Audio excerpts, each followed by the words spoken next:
Recording. We have started the recording. Okay, great. Okay, so welcome everybody. We have all our applicants in the door.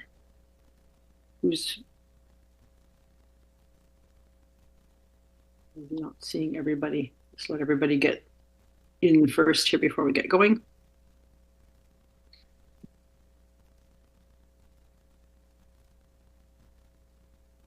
I think everyone should be in now. Okay, good. Okay, so good evening, everybody, and welcome to the Design Advisory Panel meeting for May 23rd, 2004. And everybody's had an agenda. Is there any additions to the agenda? Okay, seeing none, can I have a motion to accept the agenda as presented? Ken, seconder, Jonathan, all in favor? Okay, great. And there was one set of minutes to approve. That was from our last meeting. So any issues or concerns with those minutes? Okay, seeing none, can I have a motion to approve the minutes as presented? You want a motion? Okay, Jonathan, thank you. Seconder, Ken, and all in favor. Great. Okay, we can move on to we've got two presentations this evening. And so the first one is for a project on Metral Drive, and Christine Mays will introduce it to us. Go ahead, Christine. Thank you, Madam Chair. So development permit application DP1339 is for six 3-story ground-oriented multifamily residential buildings. That comprises of 22 townhouse units with 10 2-bedroom units and 12 3-bedroom units. The subject property is on low-density residential, that's R6, with some site-specific allowances, and is designated neighborhood in city plan. Property is located on the west side of Metro Drive. That's north of Tulip Place and just south of Malpass Road. The subject property falls within Development Permit Area 8, so that's for form and character. And as such, the Development Permit Area guidelines apply to the proposed development. There's a number of variances that were identified in the staff design comments, and that includes to reduce the minimum landscape treatment level, as well as to reduce the minimum front yard and side yard setbacks. And I'm happy to take any questions a little later on, and thank you, Madam Chair. Great, thank you. And who's Matthew Chung? Are you presenting this evening? Yes, I'm the architect for this project, but I'm looking for the landscape architect who is fourth. Somebody? He's just coming into the room right now. Okay, I'm a bit scared about him. Okay, well, you can, whenever you're ready, you can go ahead with your presentation. Okay, share your screen. Oh, Brad is here. Oh, good afternoon. That's great. There is Brad Forth, yes, okay. I will start sharing screen. Okay.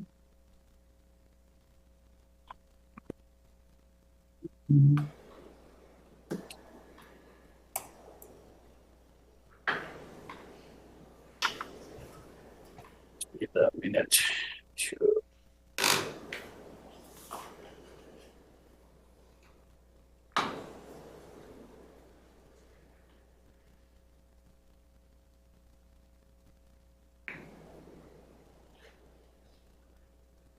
Okay, I have to just a little bit. Sorry.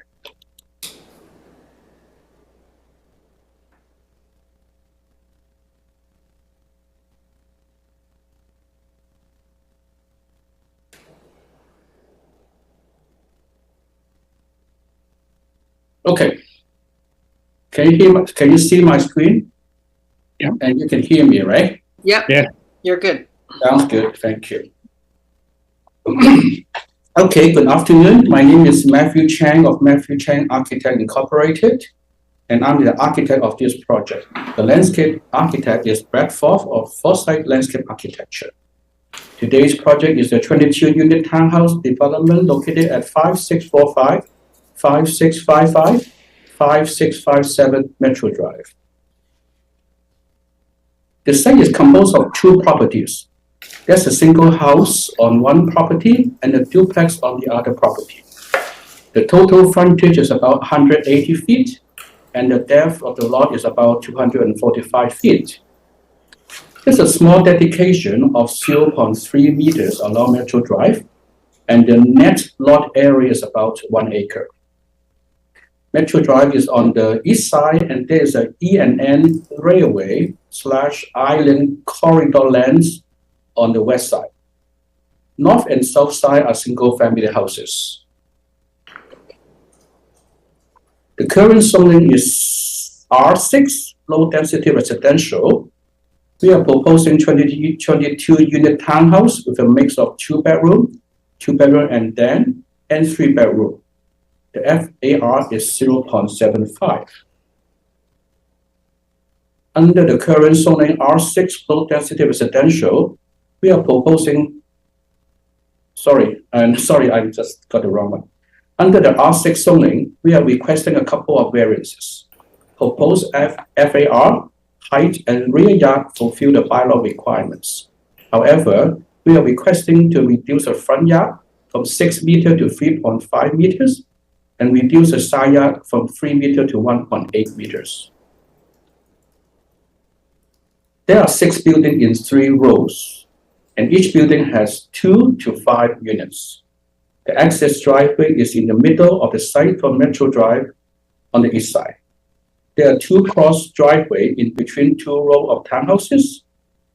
There's a 1.5 meter pedestrian walkway, which is shown in the beige color, in pavers connecting Metro Drive through the middle of the site to the E&N Railway / Island Corridor lands to the west. This is the main reason of requesting variance to the side yard setback so that the pedestrian connection could be located in the middle of the site rather than in the side yard. We have also including a pedestrian crossing, which is colored in blue, at the main access driveway of the site. There is a 1.8 meter landscape buffer, which is noted colored in green, along the front and the side property lines. The townhouse on the west side has spacious at grade outdoor private space, while all units have rooftop patios. Regarding the common facility, like amenity space, visitor parking, short-term bike rack, and mailboxes are centrally located in the site, which is convenient to all visitors. Convenient to all residents. Regarding parking, 42 parking is required and 43 are provided. There's 1 space exceeded from the parking bylaw. This 1 space will be paved with durable permeable surface to enhance permeabilities. 2 visitor parking are required and 2 provided, including 1 regular and 1 accessible space. 1 accessible parking is required and it is included in the visitor parking counts. Regarding bicycle parking, 11 long-term bicycle parking is required. However, we are providing 22 spaces so that each unit will have one bike space in the garage, and they are all equipped with the electrical outlets. And there are 2 short-term bike space required and 2 provided, and they are located near the visitor parking space at the central of the site. Regarding garbage bin, they are all the space has been provided in the garages for all units, and the garage and the garbage will be picked up at individual curbside by a private company using cab over single axle trucks. The unit mix are 6 3-bedroom, 12 2-bedroom and den, and 4 2-bedroom with a total of 22 units. They are all 3-story and all have rooftop patios. For 3-bedroom, they have side-by-side parking. For 2-bedroom and den, they have 1 inside and 1 outside parking. One of this unit, we have the outside parking, we have durable permeable surface in the outside as mentioned before. For 2 bedrooms, we have 1 inside and 1 outside parking. Regarding the form and character, contemporary style is proposed. The front entrance are enhanced by the white frame above. The cladding material is hardy board in white, dark gray, and peach color with facing brick in gray. For interface with the adjacent development, the staircase enclosure to the rooftop are located away from the adjacent development so that it could reduce the massing perceived from the neighbors. Also, the railing at the rooftop are kept away from the building edge in order to reduce overlooking to the neighbors. The material and finish including hardy board, facing brick, wood grills, double glazed vinyl windows, metal entrance door, aluminum railing with clear glass, wood pergolas, patio doors, and garage doors. This is the rendering at the west cross driveway looking from the north. This is another rendering at the east cross driveway looking from the south. And this is the street view for Metro Drive looking from the north. And this is another street view along Metro Drive looking from the south. And there are some elevation drawing for your information. Is building A, is building B, all four elevations, building C elevations, building D, building E, and building F. So this ends the architectural presentation. I'll pass it to the landscape architect, Brad.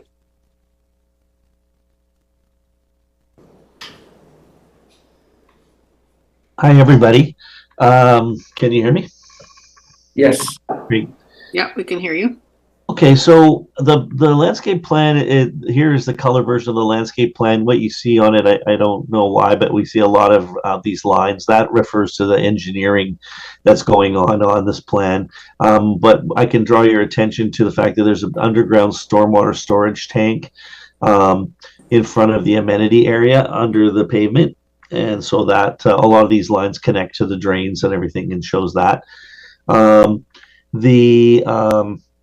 The project for each individual townhouse off Metral Drive have individual entrance walkways, and we've managed to get 5 considerable size street trees on the frontage. The individual entrance locations have special paved sort of landings, and then planting zones between them and the street with a little bit of private front lawn that kind of meanders through the front of the project on Metral to give it a bit of green and softness. Then as you come into the site, we've got some special paved walkway surfaces that create these crossings in a number of locations and form the kind of continuous walkway link that goes from through the property along the entrance drive. In the internal roadways, we have mostly they're the same idea with a kind of dedicated concrete sidewalk, the parking stall in front of each garage, and room for a small flowering tree in front of each unit. So really looking to try and make sure that we get 1 flowering tree per unit to create that internal roadway streetscape. You can see it sort of is centrally located. We have an amenity space, a common space, which is a fairly modest scale timber play structure with a little bit of seating and planting around it.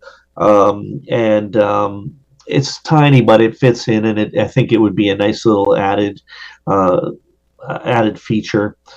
Then on the units that again, we've replicated the same idea with the flowering trees in the back lane.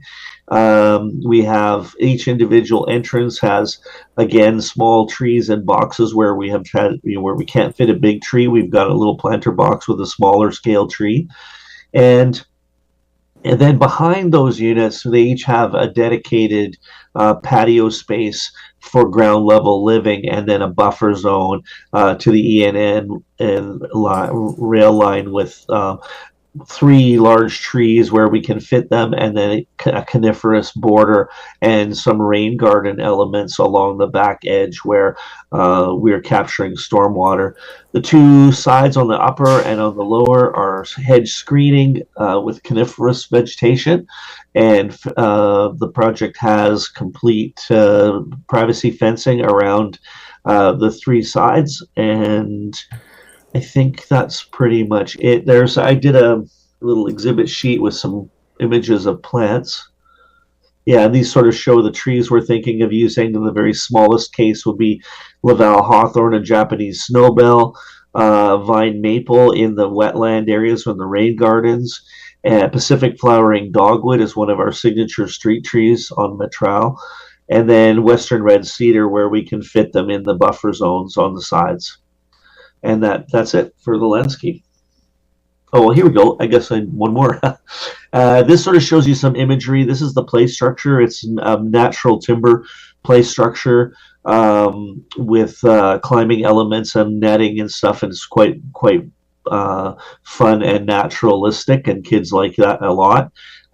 We have a wood bridge element, and we have some rain gardens, which would look kind of like this. They're basically river rock with plantings on either side to capture and treat stormwater. We've got some modern looking bench seating where possible to create spaces for the residents to come out and meet their neighbors. And yeah, that's it.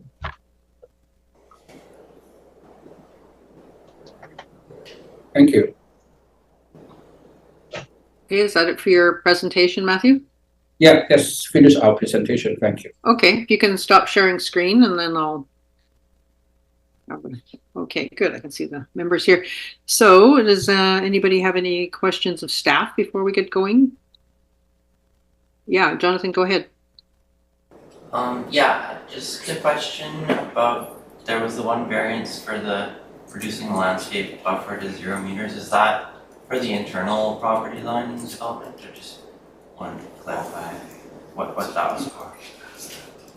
Yeah, it's not a request for variance for the landscape buffer. The bylaw require 1.8 meters, and we are providing 1.8 meters. There's no variance for the landscape buffer, but it's just requesting the variance in the side yard dimension.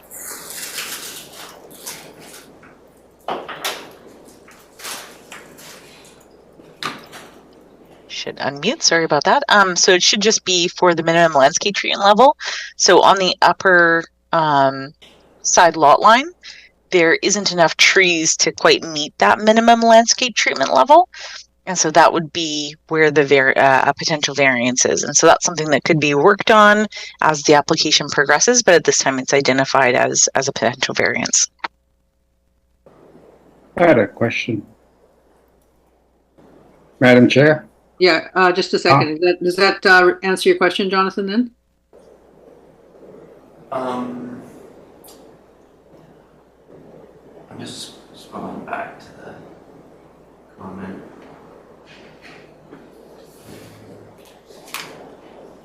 Yeah, okay, I'm good, thanks. Good. Okay, Ken, go ahead. Oh, I just had a question on the side yard variance. If, for example, another development came next door, and that means that they would be less than 5 feet away from, and they asked for a side yard variance, so the 2 buildings would be less than 10 feet away from each other. Is that correct? How does... Sorry, the side yard proposed is 1.8 meters if the neighbor asks for the same variance. So 1.8 equals 6 feet, right? So if you ask for the same, there will be 12 foot between the 2 buildings. So potentially another building could be 12 feet away. Yeah. Is that all correct, Christine, then? Is that how you would handle it from the planning perspective? Yes, so this will probably, I believe the neighboring property will be one of the properties that is going to be impacted by the small scale multi-unit housing. And I Yeah. can certainly double check that. And so there will be specific setbacks for those. But generally, and maybe, I'm not sure if Lenia downstairs can quite remember, if it's at least 1.5 is usually sort of the minimum. I'm not quite sure if it's a little higher than that. So that 1.5 meters is usually on one side, and then you'd have the 1.8 on the other. Because ideally, you know, Metro Drive lends itself to this kind of development. You know, I can see it as a corridor, you know, from was it Mostar to Superstore, that you have a corridor that lends itself to sort of a high density development like this one, and so I could see it row after row of that kind of thing. So you're establishing new guidelines for that, setbacks and that? Yes, so it does look like the neighboring property at 5635, and that's to the south, and to the north 5665 are two that will be caught up. So they will be rezoned to R5 once that bylaw has been adopted. Okay, that's it. Great. Okay. Hector, would you like to start? Yeah, I mean, you had some of concerns about like the setback, but honestly, I like the project. I think the density is nice for the area. I think that's where Metro Drive is going with the whole redevelopment of the street, and I mean, it's the kind of thing. So if the market is, I think, is also going towards that direction. So yeah, I think the design of the building, the massing is nice. I really like the rooftops. Have maybe some concerns about like the garbage, that they don't have a garbage enclosure, and like a truck will pick up all the garbage for each unit. But again, it's the kind of things, if the developer and the architect think it works, I'm fine with it. So thank you, Madam Chair. Great. Okay. Jonathan? Yeah. So there was a staff comment about considering raised crosswalks. I just have a question for the design team.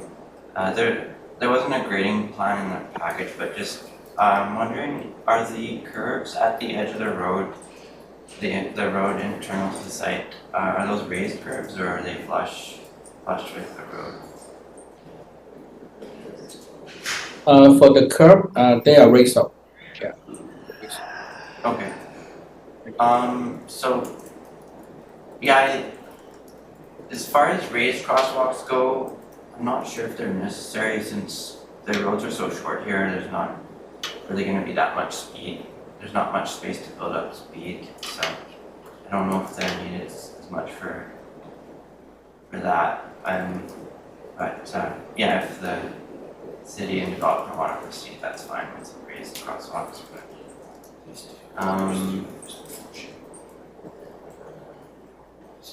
there was a staff comment about reducing the blank walls, I think on the north and south elevations of the buildings.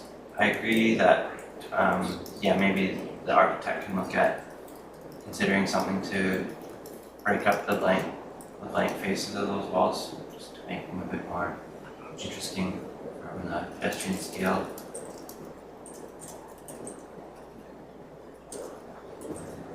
And for the landscape, question about the retaining walls on the north and south sides of the site. What's a question for the designers? What's the finish and height of those walls? Brett, can you answer the question?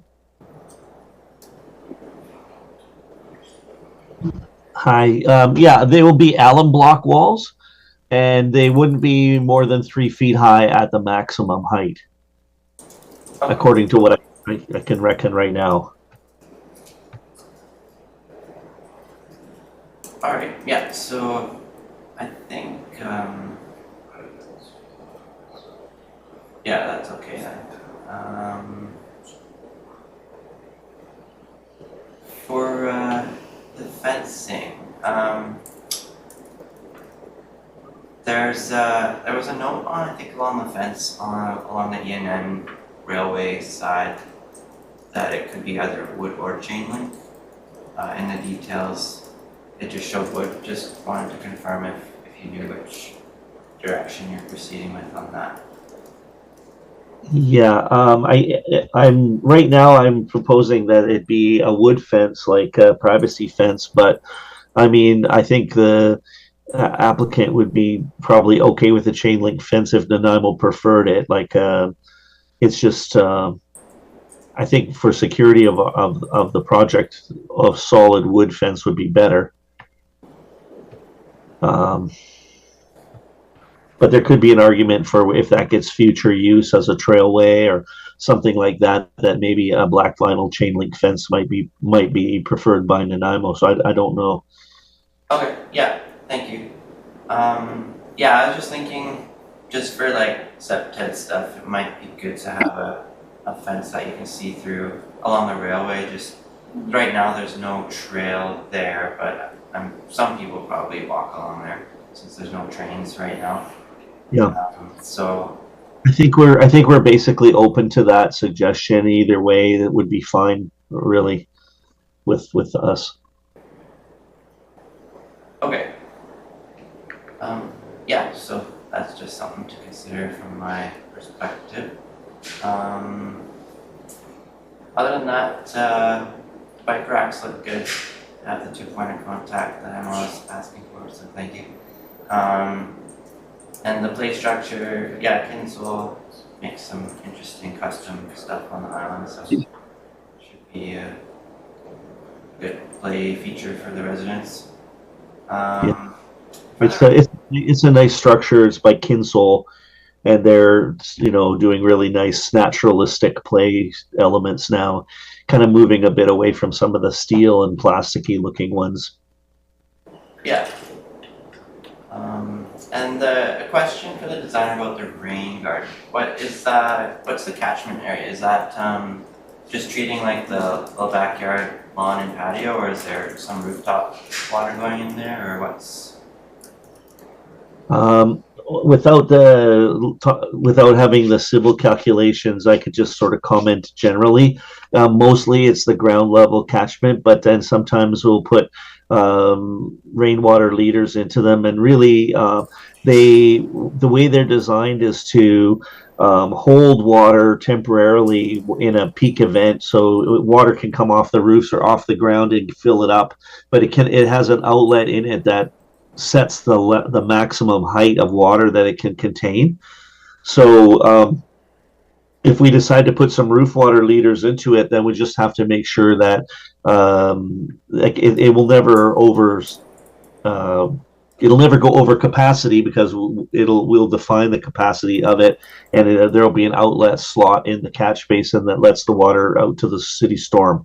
So it's really meant to slow it down in a peak event to put less pressure on the city services, but also to create a treatment for the water, the storm water. So any water coming off of the roofs or any of the patios or whatever goes through this first stage of treatment, which is basically plants taking up any toxicity from it, and then it goes into the storm system, having had that first run of treatment. Okay, thank you for sharing that. Other than that, I like the planting design. Looks good to me. No issues there.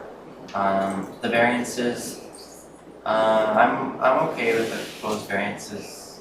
I think the landscape design does a good job of meeting the intent of the buffers and setbacks, from my perspective. And yeah, reducing this front yard setback I think makes sense on Metro with the more complete streets approach that's going on there, since it's a townhouse development rather than detached single family. So yeah, I'm okay with the variances, and that's it for my comments. Great, thanks, Jonathan. Hillary, would you like to go ahead? Sure. Yeah, thank you for this. Definitely, this is a similar form that we're seeing being built along Metro, and it's great density in an area that can handle it, and people have access to amenities and the sidewalks and bike lanes on both sides, so that's great. I love that you added more bike spaces than needed. I think that's definitely important here, given the accessibility of those safe bike lanes. I wish that there was more long-term bike storage for like families. I wondered, if people do have multiple bikes per unit, will there potentially be room for them to put them in those long-term bike spaces? That's a question, but and then the short-term bike rack, there's only 2 spaces. I don't know. I feel like that might not be enough, but I agree with the staff comments that have been provided. I have no issues with the variances for all of the reasons expressed. The street trees are lovely.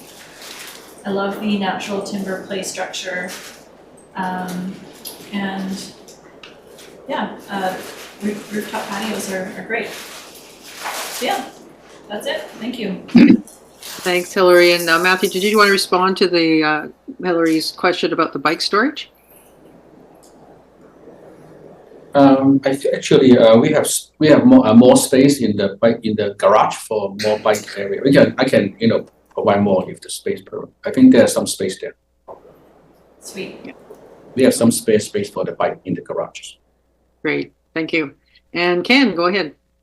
Thank you, Madam Chair, and thank you for the presentation. It's I see it really as I said before, a precursor of things that would happen along Metro Drive.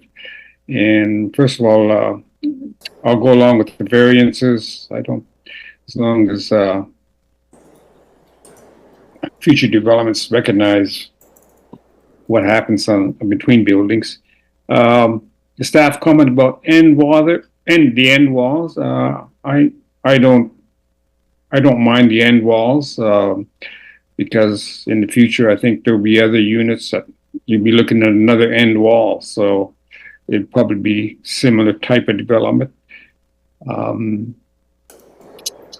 And I like the form and character of the buildings that Matthew's developed, and I especially like the idea of the roof, using the roof and providing some protection on the roof and having access to the roof. I think it'll be well utilized since you don't have much space on the ground for a patio or anything. So I'm sure it'll be a roof patio idea in this area.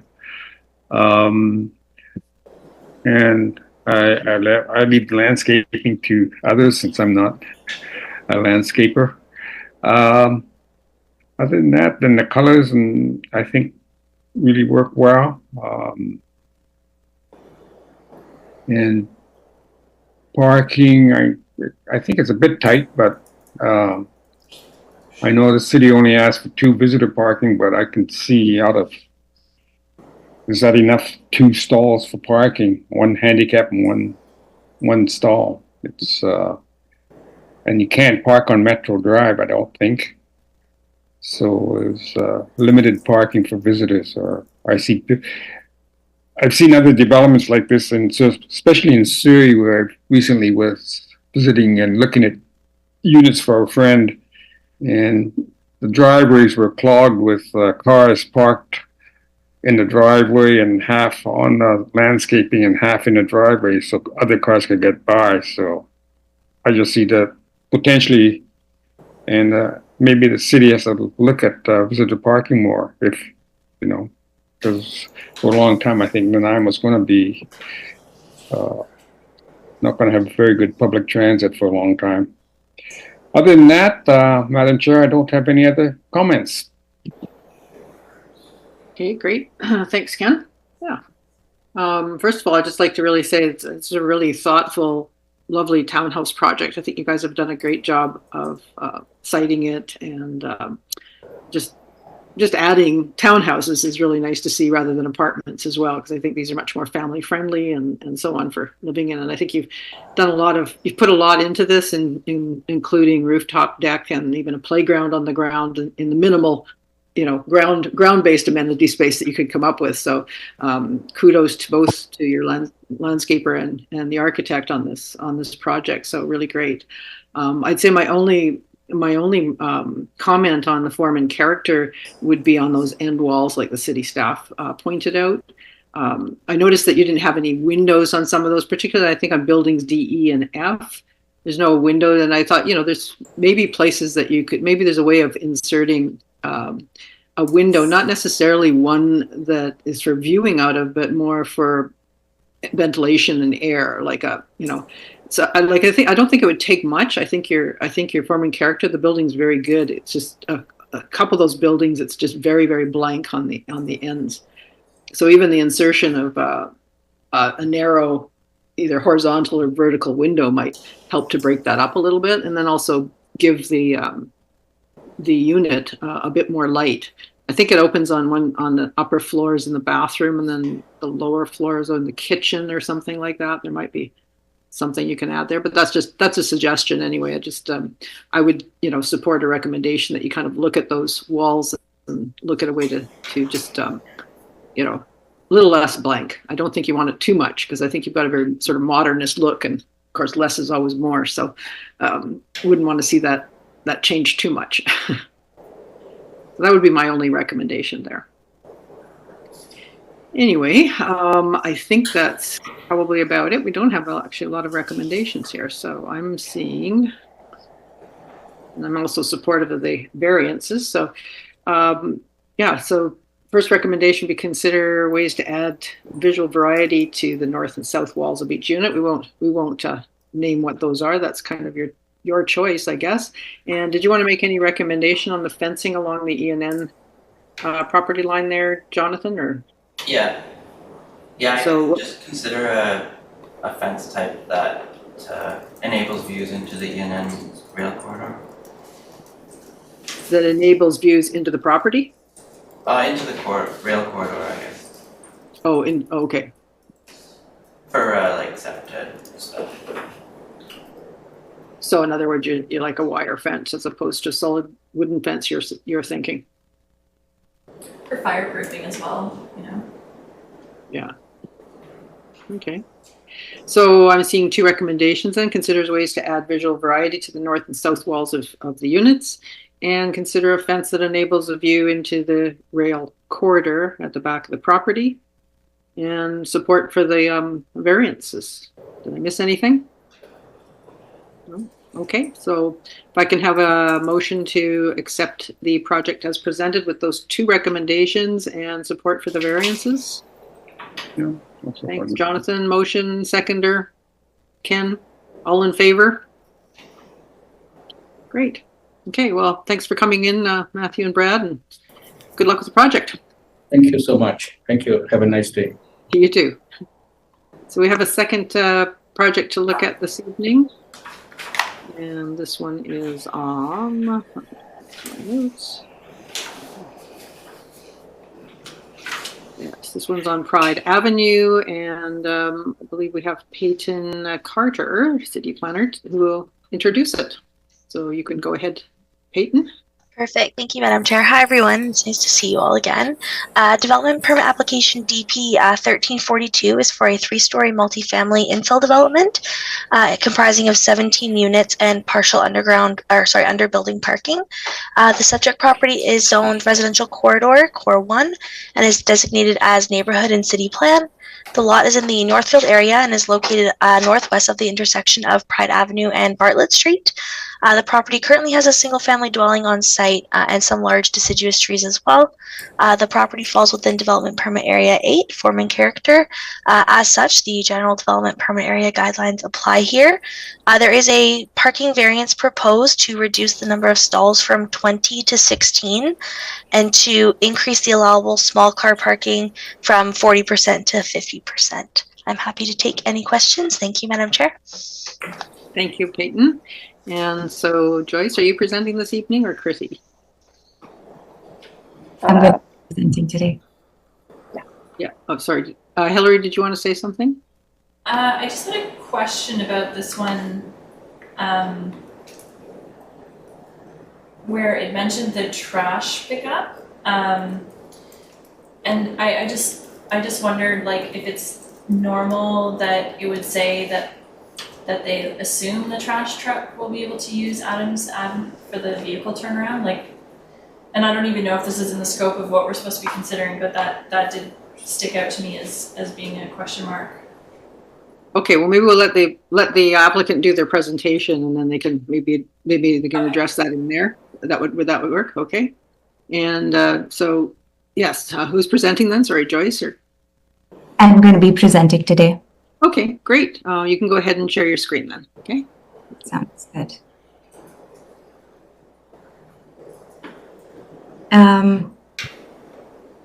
Okay, so this is 116 Pride Avenue. This is approximately a 10,000 square feet lot, zoned Corridor 1.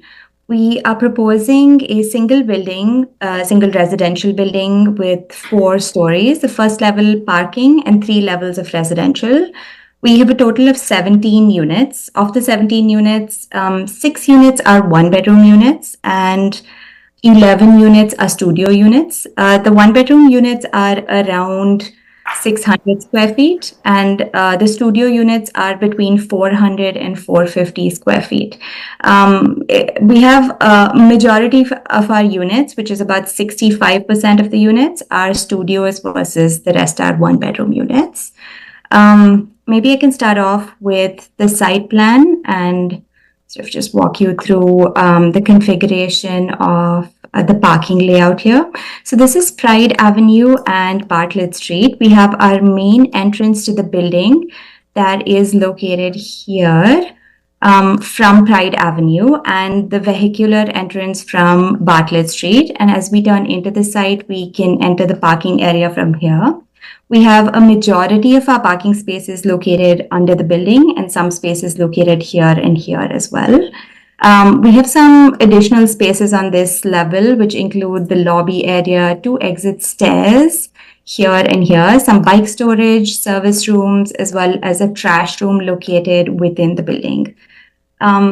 As we go a level above, we can see this is a typical floor plan of the residential portion of the building. So this is floor plans for levels 2 and 3. We have studio units located in this zone here as well as here, and the 1-bedrooms located here. We also have an elevator and staircase combo here, as well as stair here connected by this walkway. As we go up to level 4, we've replaced one of these units with a roof deck amenity tucked into the building here, which will be sort of a common amenity space for the entire building. Maybe I can jump on to sort of walk through the 3D model here. To provide some context, this is Pride Avenue here, this is Bartlett Street. We have our main entrance to the building in this direction. We have a material change and have highlighted this whole section of the building to create sort of an entrance, to emphasize the entrance. We also have a large sort of open space that acts like a sort of walk-in plaza, as well as landscaping on either side. As we turn to the north elevation here, we have a majority of our studio units in this block facing this direction. We are pretty close to the neighboring property in the north here, but some of the things that we've done to mitigate sort of this challenge has been to provide frosted glass in the balcony railing, as well as some additional pieces of glass. And these vertical walls that act as design features also provide a sense of privacy. What we've done is what we can, because these are studio units and these windows are their only source of light and ventilation. So while we don't want to block that, we also want to create some level of screening between this tall building as well as the residential that may surround this building. As we move on here, this side of the building has our 1-bedroom units. We have some balconies and quite a bit of space here as well. And this is the vehicular entrance of the building, and we enter the parking area below. As we look at the elevation that faces Bartlett Street, we can see that we have our amenity space here. We also have one of our exits that have been highlighted with a material change. Overall, we've tried to use sort of a contemporary design with color blocking and material changes. We've also used a lot of recesses and projections with the balconies, and that has been done to create interest and scale. In terms of blocking the parking from view, some of the things that we've done is For example, in this area, we've pulled down the elevation here, as well as we have fences on both of these property lines. And if we look at this from sort of a more eye level viewing angle, you'll see that almost the entire parking area is blocked from view and from the neighbors and from the street as well. I think I'm going to finally jump on to some of the data points on this project. In terms of FAR, GFA, lot coverage, as well as height, we are within the prescribed limits. We do not have setback variances as well, and our fence heights are within limit as well. We do have, and I noticed that it mentioned that we have a total parking requirement of 20, but in my calculation that we have a total requirement of 19 spaces and we're providing 16. So that's a 3-car variance, and we're also asking for a variance for a ratio, sort of a small car ratio increase of 10%. We do have sufficient bike storage as well as trash and amenity spaces provided as well.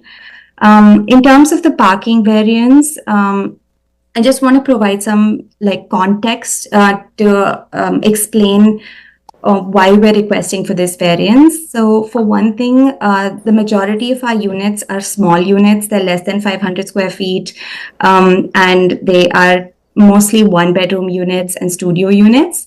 Also, in relation to the neighboring context, maybe I can quickly jump onto this map here. We're located right here near Bowen Road and really close to downtown BIU and RGH, so very close to a lot of the mobility hubs. So considering all of these things, we feel like many of the residents of this building, and this would be a rental building, many of the residents may not even require vehicles. They might be able to use public transportation, walk or cycle to their destinations. So we do feel that this might be an appropriate request for parking variance for this development.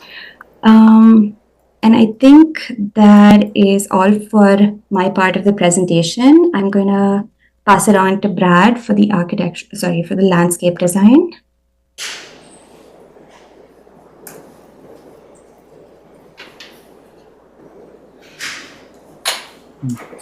Okay, so on this one, it's a really compact site, and so what I wanted to do with it was really take advantage of the front boulevards on the two streets. So on Pride, we've got 3 street trees on the boulevard, on a grass boulevard, and on the other street we've got 2 shade trees or street trees, I guess, on the on that side. All of the trees, I think, on this, because it's a corner site, I'd like to make October Glory maple so they all match, except for the one tree on the very corner, which we have an opportunity to have a specimen tree, and I'm thinking of a Cobus magnolia, a very unusual type tree, very beautiful tree that takes a little while to grow, but ultimately be a very magnificent kind of specimen.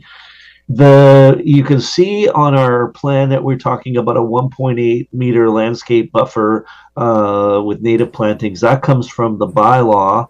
And so what we've tried to do is in that 1.8 use exclusively native plant material, including the smaller pink looking trees that you see, 5 of them along there. Those would be vine maple species native, small scale ornamental little trees for each of these locations. And to define the trees from the plantings, I propose the trees to be in raised box planters, to give them a little bit of 3-dimensional quality when you look at that frontage. We have a section of again buffer strip on the other street as it comes around the corner, again native plant material. In this instance, we put a bordering of a hedging material as well to kind of create a natural kind of boundary between this native vegetation and a bit of the formal edge. We have the sidewalks and the entrance locations within our property are all special paving to give color and texture to the surfaces. We've added some bench seating near the exit and at the front entrance on Pride. We have incorporated a colored and textured surface for a large portion of the driving aisle, as you can see to the right-hand side, to define the parking spots even more that are on the surface, but also to give relief when looking down on that side. The back area, we have a rain garden and another tree, which would be a larger native species tree, not a magnolia, a different kind. And that area again would be for stormwater treatment.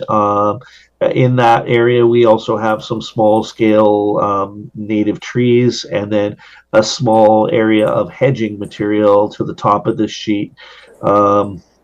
Just a straight run of 6 upright cedar hedges to create a kind of a formal edge and bound that sidewalk on that side.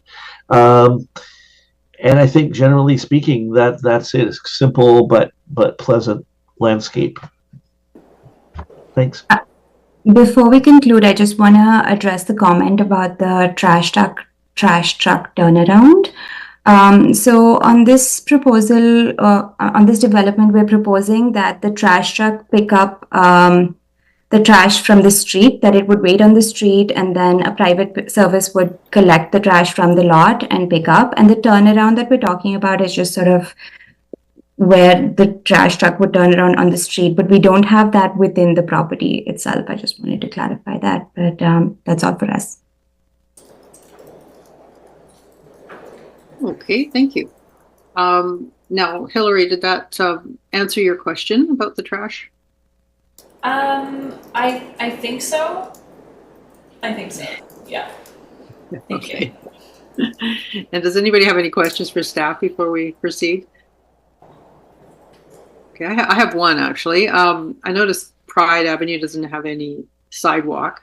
This development is obviously going to add some, but I don't think it's going to stretch all the way to Bowen. Do the city have plans to do that? Because I see also that this project has a few accessible units in it.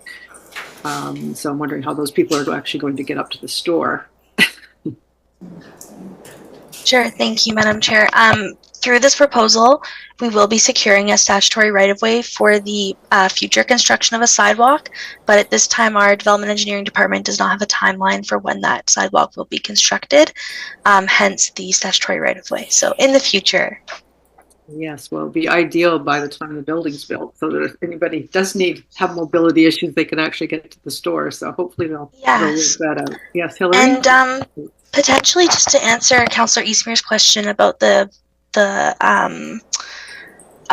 trash collection, as Krithi mentioned, the collection will be taking place on the street through the comprehensive letter process, which is going to be sent to the applicants following the design panel meeting. We are going to be requesting a vehicle turnaround diagram to demonstrate how the garbage collection truck can make those maneuvers on Adams Ave and Bartlett Street as well. So we will be looking to understand that before we proceed with the application. Awesome. Okay. Great. Hillary, do you want to start off? Sure. I just had one more question about the parking variance. Like, would, because this is a rental building, so would the parking be like an extra fee on top of the rental cost? And would it sort of be like one space per unit minus the one unit that doesn't have a space, or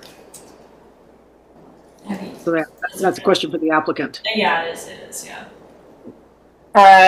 At this point, that hasn't been decided, how that would be addressed. I'd leave that in the hands of the applicant to decide. It isn't usually something we would put in the development permit package at this point.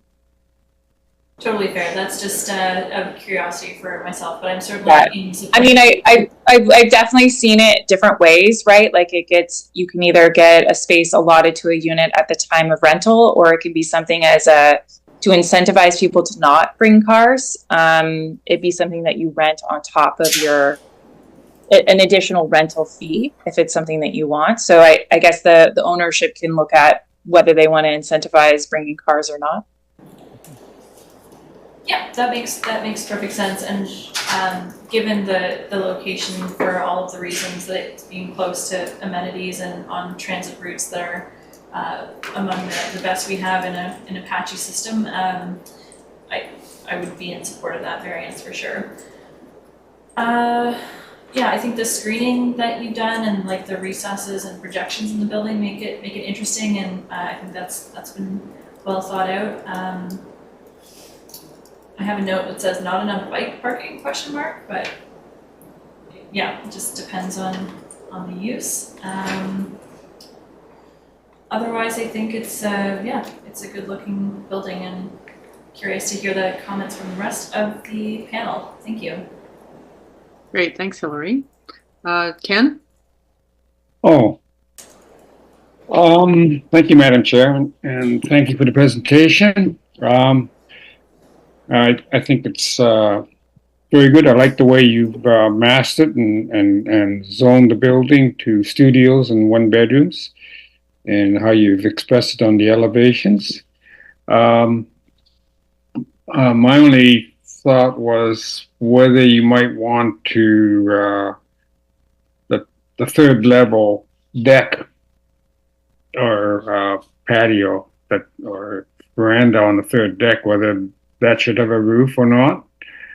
I think it's nice to have it covered because of the rain we get in the winter, and also in the summer it does provide some sun protection.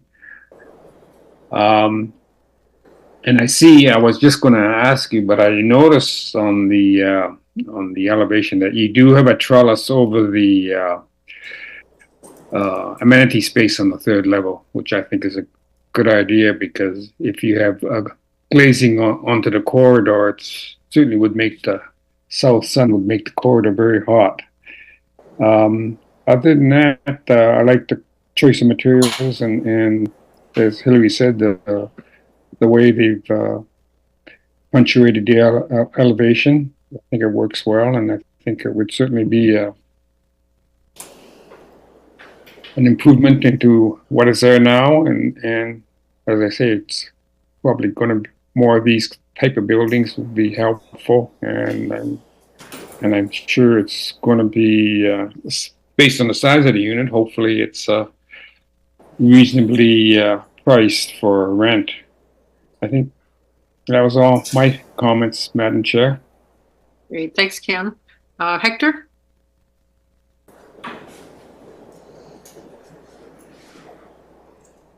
Thanks, Madam Chair.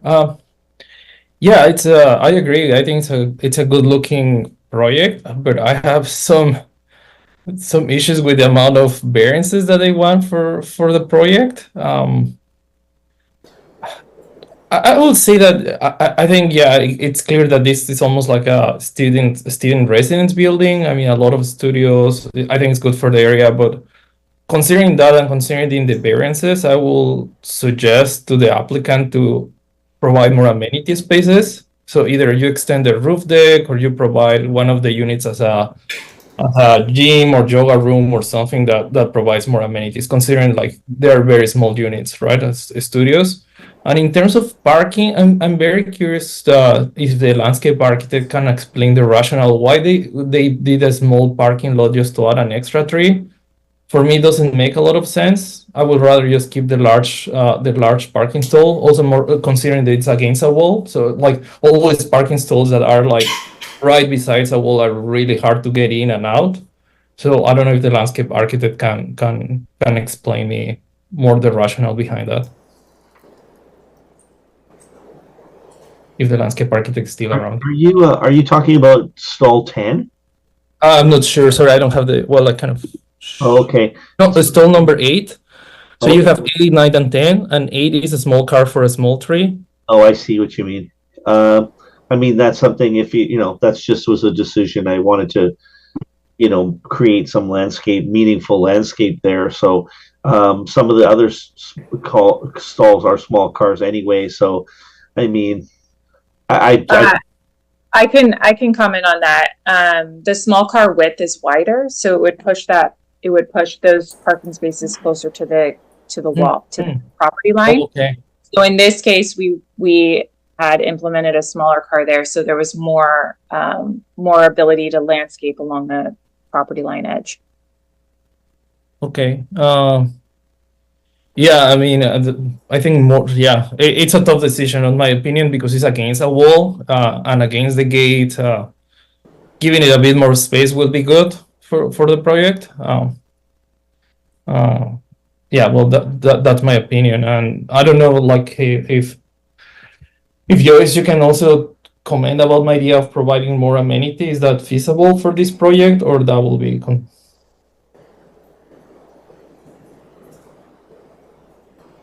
Sorry, you're muted. Realize I muted, sorry. For a project this size, I actually felt like we did provide a decent amount, given some of the other sort of infill sites that we've done. We didn't emphasize, but at the front door, there is a bit of a courtyard, a place to kind of land and be outside. There's quite a bit of landscaping around the edges of the building. But in addition to that, we added that amenity on the rooftop.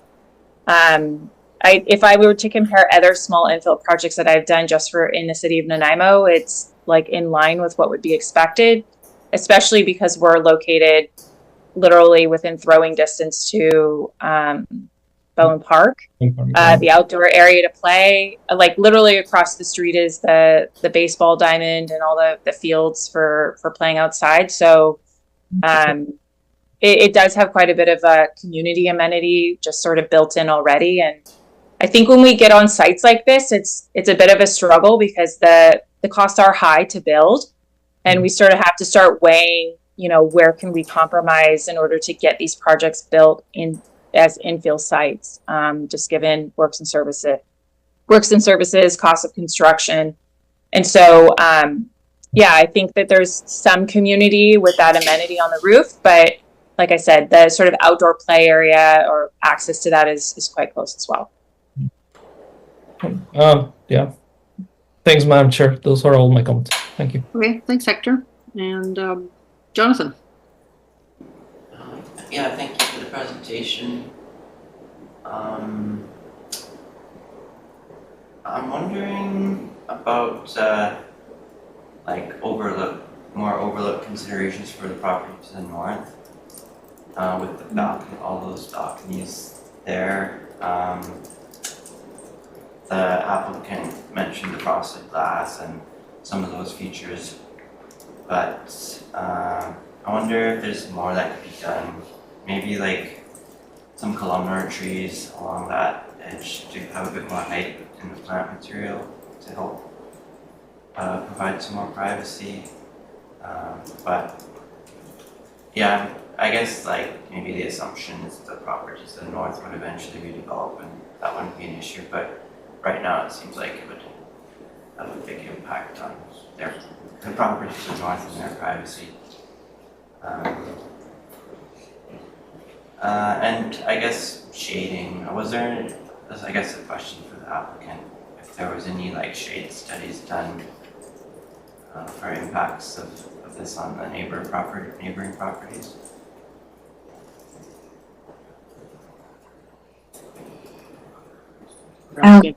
We haven't done a shade studies yet, but we are within the height limit of this zone, and we're actually well within the height limit for this particular development. So we can provide a shading study if needed. All right, thank you. Some other comments?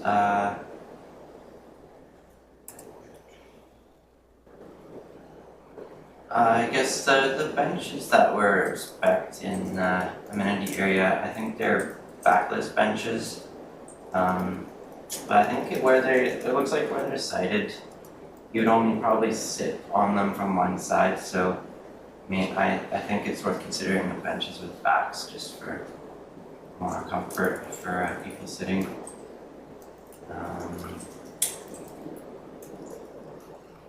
And I didn't notice the height for the perimeter wood fence. Is that like 6 feet? I guess a question for the designer. So the perimeter wood fence would be the standard 6 foot high fence that's allowed under the bylaw. Okay, thank you. And that would be on the north and east side. And then because we are dealing with the SRW with the 1.8 meter landscape buffer with native plantings, I was thinking we might be able to not have a fence on Pride or Bartlett because we have quite a dense planting that's directed by the district. Yeah.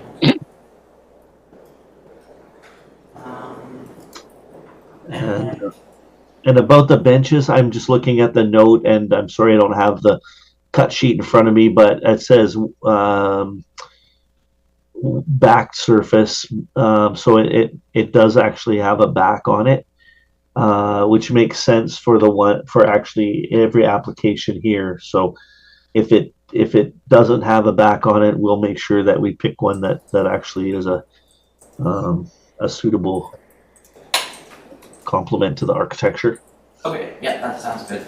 And the bike rack choice looks good to me. And other than that, I support the parking variance just because there's so many studio apartments there, which is probably more attractive to people who don't have cars. But yeah, and that's it for my comments. Great, thanks, Jonathan. Okay, and I'll finish up, I guess.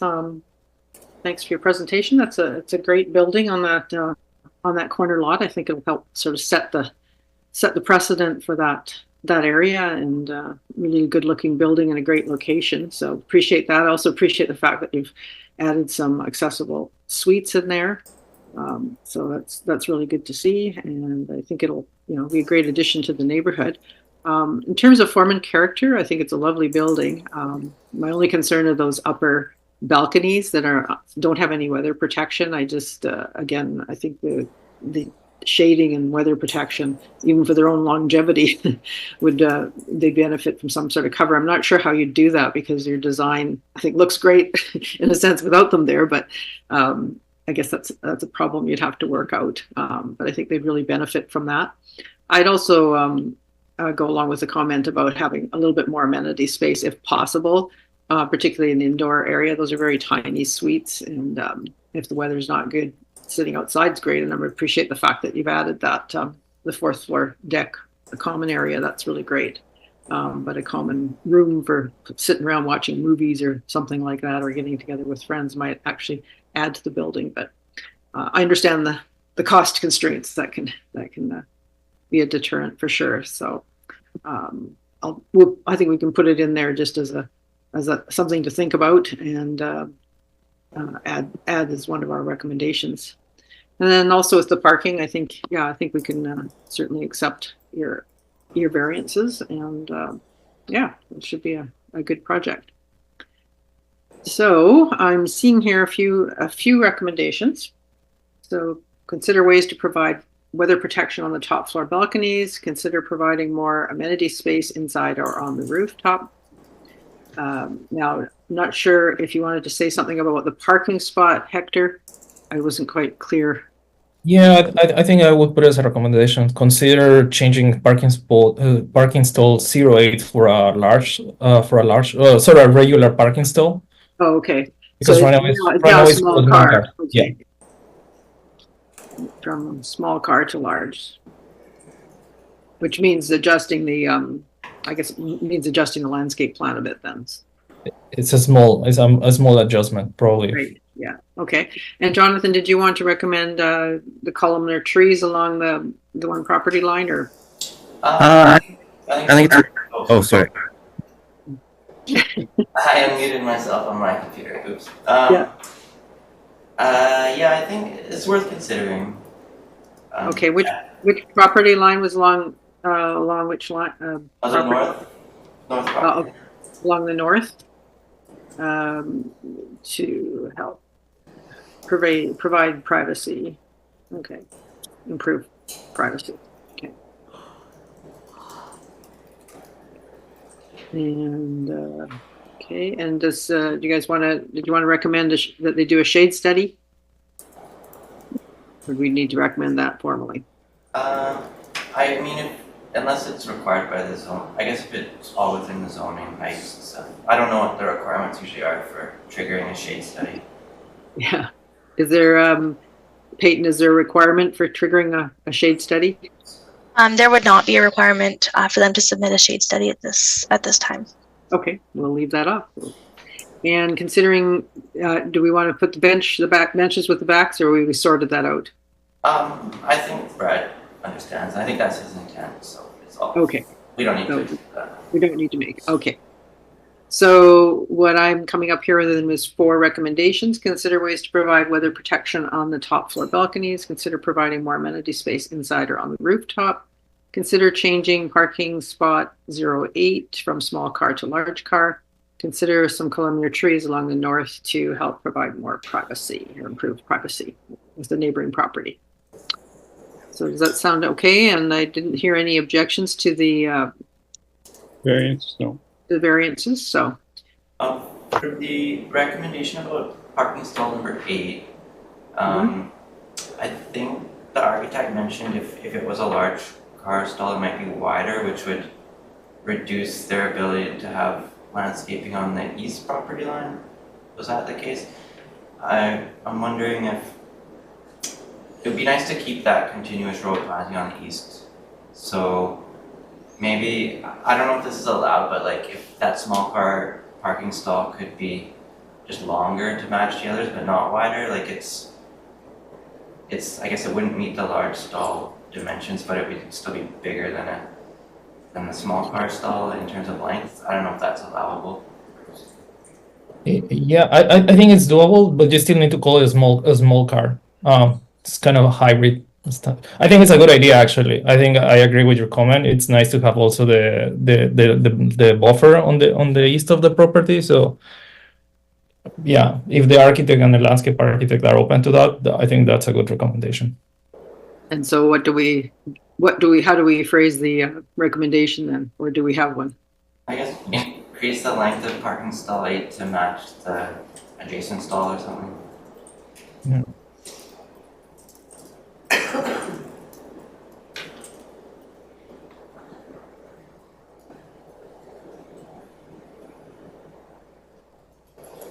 The other one being the one next to it?